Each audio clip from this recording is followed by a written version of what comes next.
British নাগরিকত্ব নিয়ে সাংবাদিকদের প্রশ্ন এড়িয়ে গেলেন পররাষ্ট্র প্রতিমন্ত্রী হুমায়ুন কবির। সেই সাথে তার নাগরিকত্ব নিয়ে সংবাদ প্রকাশের উদ্দেশ্য নিয়েও প্রশ্ন তুলেছেন তিনি।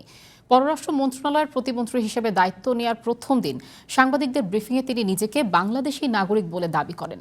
এ সময় প্রতিমন্ত্রী জানান, মক্কা প্রতিরক্ষা চুক্তিতে যুক্ত হতে বাংলাদেশ ইতিবাচক, তবে এক্ষেত্রে জাতীয় স্বার্থ বিবেচনায় থাকবে।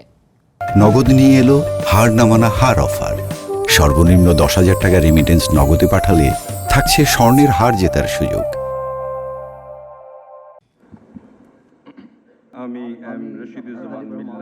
গত 21শে আগস্ট বঙ্গভবনে পররাষ্ট্র প্রতিমন্ত্রী হিসেবে শপথ নেন হুমায়ুন কবির।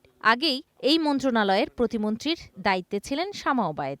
এই অবস্থায় দুই প্রতিমন্ত্রীর দায়িত্ব বণ্টন করে রবিবার বিবৃতি দেয় পররাষ্ট্র মন্ত্রণালয়। সোমবার প্রথমবারের মতো পররাষ্ট্র মন্ত্রণালয়ে অফিস করেন হুমায়ুন কবির। তাকে স্বাগত জানান মন্ত্রণালয়ের কর্মকর্তারা। দাপ্তরিক কাজ শেষে সাংবাদিকদের সঙ্গে আলাপচারিতায় উঠে আসে তার ব্রিটিশ নাগরিকত্বের বিষয়টি। তিনি ব্রিটিশ নাগরিকত্ব ত্যাগ করেছেন কি না সাংবাদিকদের এমন প্রশ্নে তিনি সরাসরি হ্যাঁ বা না কিছুই বলেননি।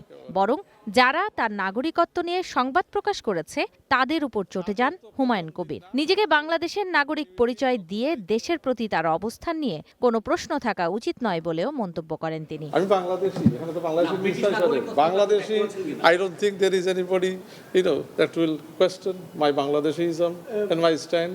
মানে এখানে আসিয়া বাংলাদেশের জন্য কাজ করা মানে তো কোনো সুবিধাভোগী লোক করবে না। কারে তো জ্বালা যে মানে কাজ ফরমাতিয়া, হ্যাঁ, তো তার জ্বালা কেন হচ্ছে? তার কি 2008-এর জ্বালা উঠছে নাকি আবার মঈনুদ্দিন ফখরুদ্দিনের জ্বালা উঠছে? তার সৌদি আরব, পাকিস্তান ও তুর্কি প্রতিরক্ষা সহযোগিতার কাঠামোতে এক দেশের উপর সশস্ত্র হামলাকে 3 দেশের উপর হামলা হিসেবে বিবেচনার নীতি রয়েছে। তাই 3 দেশের এই মক্কা প্রতিরক্ষা চুক্তির বিষয়ে বাংলাদেশ ইতিবাচক বলেও জানান তিনি। মক্কা ডিফেন্স প্যাক্টে তো আমরা আগ্রহ প্রকাশ করছি। বললাম তো, বাংলাদেশ এখন ইজ এই কান্ট্রি অফ রেকগনিশন এবং একটা আগ্রহ আছে। যারা আপনার মিডল ইস্টের স্টেক হোল্ডার আছেন, গ্লোবালি যারা মুসলিম ওয়ার্ল্ডে মানে বিভিন্ন কি স্টেক হোল্ডার্স, এখন বাংলাদেশের leadership, particularly honourable prime minister Tarique রহমানের নতুন দায়িত্বে পররাষ্ট্রনীতির ধারাবাহিকতা বজায় রাখার কথাও জানান হুমায়ুন কবির। গত 6 মাসে একটি কৌশলগত কাঠামো তৈরি হয়েছে উল্লেখ করে তিনি বলেন, এর ভিত্তিতে দ্বিপক্ষীয় ও বহুপাক্ষিক সম্পর্ক আরও জোরদার করা হবে।